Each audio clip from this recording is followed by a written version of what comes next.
Your name? Avery. What's your name? Hannah. What's your name? Elise. Maria. Alrighty. We're watching Daily Grand Sports Reports. Wait a minute. Are you out of air? Yes, we are. Good. You do have a choice when it comes to ambulance service in this area. So when you call 911, ask for the best, state-of-the-art equipment, and a well-trained staff who stand ready to respond to your call. That's Vital Care MedTrans, when nothing but the best will do. Hello everybody, David Grimm here with a sports report. 11-1 in their last 12 home games are the Cougars of Campbell County. After their 0-2 start though this season, it would have been pretty easy to pack it all in and wait for next year, but not Justin Price. And you know, you're talking about starting out 0-2, it would have been very easy just to give up and mail this season in, but say, well, our quarterback's hurt and all this. You had a couple of good reasons to mail it in, but you didn't do it. Yeah, we did. You know, we're only playing with bunch starting now. It gives us three seniors that are starting on either side of the ball, and you know, so I think these young kids have, you know, grown up a lot in the last couple of weeks, and the maturity that they've shown playing and off the field, especially after that 0-2 start, the way that they've continued to work every single day and trust the process of improving every single week, and it's starting to pay off. Now here's something from our own website, some sour memories of homecoming 1986. Cott County spoiled the night. One of the three wins for Campbell County football in its inaugural season back in 75, I think it was a 7-3 squeaker at Newport over Cott County. However, one of the biggest homecoming losses for the Cougars came at the hands of Cott County High back in 1986. The Fighting Cocks spoiled homecoming with a 51-0 win over our Cougars. So it's been that long since we played them. Now this Friday, Cott County returns for a homecoming game with the Cougars. The Fighting Cocks are 1-4 overall, while Campbell County is 3-2. WLAF's coverage begins at 6:45 p.m. on 1450WLAF.com. Now here's a little bit about what Justin Price expects from tonight's game against the Fighting Cocks. I know their head coach, Caleb Slover. He's from Anderson County. Great coach, done a fabulous job there. This will be his third season, and last year had a big win over Jefferson County, and won a couple other games. And you know, their kids play really hard for him, and that's something that you notice really quick when you start watching their film. They got a tall, athletic quarterback that can scramble and cause you problems throwing and running.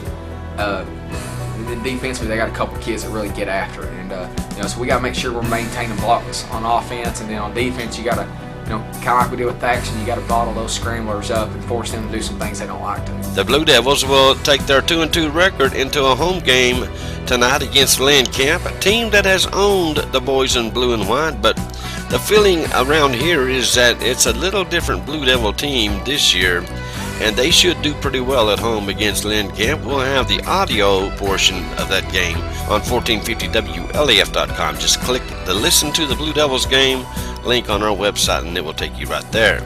Okay, in case you're interested, here's some games going on Friday night in and around our area. Of course, Thursday night, Oak Ridge beats Sevier County 44-34 in a special Thursday night game. Heritage Friday will be at Alcoa. Maryville will be at Bearden. Cott County, of course, will be at Campbell County. Granger County will be at Claiborne County. Anderson County will be at Clinton. Oneida will be at Gatlinburg-Pittman. Knox Fulton will be at Gibbs. Lynn Camp, of course, will be at Jellicoe. Morristown West at Knox Central. Coalfield will be at Northview Academy. And Lenore City will be at Pigeon Forge. Restaurants have come and restaurants have gone, but for almost 10 years, the diner has been the standard, with great food, great service, and great people. Daily luncheon specials each day that's made fresh when you arrive.